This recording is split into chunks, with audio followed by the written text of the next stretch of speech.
Excuse me, জি বলেন। এই অ্যাড্রেসটা কোথায় বলতে পারবেন? এই অ্যাড্রেস আপনার কি দরকার? না, আমার বেস্ট ফ্রেন্ডের বিয়ে। ওরকম কোনো অনুষ্ঠান করছে না, বললো যে দেখতে গিয়ে বিয়ে হবে। এই অ্যাড্রেসে গিয়ে আপনার কোনো কাজ নেই, আজ বিয়েটা হচ্ছে না। কেন? কারণ কনে বিয়ে থেকে পালিয়েছে, তার বিয়েতে মত নেই। আপনি কিভাবে জানলেন? আপনার আমাকে দেখে কি মনে হচ্ছে? আপনাকে দেখে মনে হচ্ছে আপনি কোনো বিয়ে থেকে। ও, আপনার সাথেই আমার বন্ধু বিয়ে হওয়ার কথা ছিল।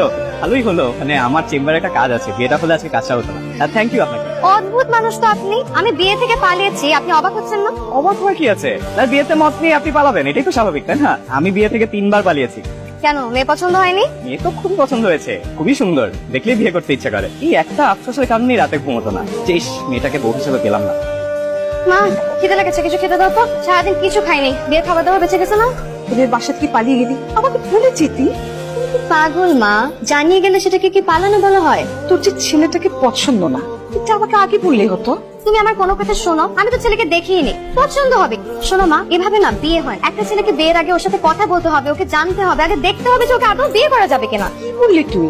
আমার বিয়ে হয়নি তোর বাবার সাথে? তোর বাবার মুখ দেখেছি আমি বিয়ের রাত। তোমাকে যে আমি কতবার বলেছি যে তোমাদের সময় আর আমাদের সময় একই, তুমি তো আমার কোনো কথা বুঝিয়ে না। এখন অনেক কথা হয়েছে, আমার অনেক খিদে লেগেছে, তাতে আমি কিছু খেতে দাও তো। দিচ্ছি। সেটা আমাকে মিথ্যে বলে যে আজটা বিয়ে দিয়েছি। আসতে পারি? জি আসুন। কালকে আমার আপনার সাথে বিয়ে হওয়ার কথা ছিল, আপনি আমাকে মিথ্যা বললেন কেন? আপনার সাথে কথা বলতে ইচ্ছে হচ্ছে, তাই একটা অজুহাত বানিয়ে নিলাম। আর আমি যে বিয়ে থেকে পালিয়েছি, আপনার আমার উপর রাগ হয়নি? আপনার বিয়ে করতে ইচ্ছে হচ্ছিল না, সাহস করে পালিয়ে গেছেন, এটাই তো ভালো। উল্টা নিজের ইচ্ছার বিরুদ্ধে বিয়ে হলে সেটা খারাপ হতো। 3 বার যে আপনি বিয়ে থেকে পালিয়েছেন, এটাও মিথ্যে কথা না? জি, আপনি আমার লাইফের একমাত্র মেয়ে যার সাথে আমার বিয়ে হওয়ার কথা ছিল। চেনেন না, জানেন না, যাকে তাকে বিয়ে করা যায় নাকি? আচ্ছা, আজকে আসছি। আপনি আমার অফিসে? আপনি আমার চেম্বারে যেতে পারবেন, আমি আপনার অফিসে আসতে পারবো না? আচ্ছা, কেন আসছেন বলুন? সবচেয়ে ভালো হয় যদি একটা রেস্টুরেন্টে বসে কথা বলি।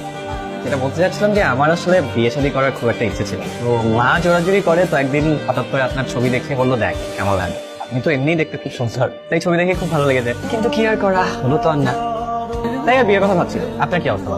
মানে আপনি কি বিয়ের কথা ভাবছেন না, মানে করবেন না? অবশ্যই করবো, মেয়ে হয়ে জন্মেছি, মা হতে হবে না? তাছাড়া আমার মা হওয়ার খুব ইচ্ছে, আর আমার একটা ছেলে বাবুর খুব শখ। কিরকম ছেলে পছন্দ আপনার? এমন আহামরি না, মানে ভালো অনেস্ট হলেই হয়। আমার যেরকম মন মানসিকতা ওরকম হলেই হয়। তো আমাকে ছেলে হিসাবে কেমন লাগলো? ভালো না খারাপও না, মাঝামাঝি। আসলে আমি আপনার সাথে তেমন একটা মিশি নেই, তো বলতে পারবো না। মানে দেরি হয়ে যাচ্ছে, আমি যদি আজকে অফিসে দেরি করে যাই, আফসার ভাই তো আমাকে মেরেই ফেলবে। আজকে উঠি। এই যে শুনুন, এই যে আপনি বৃষ্টিতে ভিজছেন কেন? জ্বর আসবে না? সমস্যা নাই, ওষুধ খেয়ে নিবো। রিক্সায় ওঠেন। ভিজা তো। ভেজা তো কি হয়েছে, আসুন। আপনিও একটা ওষুধ খেয়ে নিন, প্রেসক্রিপশন লিখে দিব। ওকে ডাক্তার সাহেব।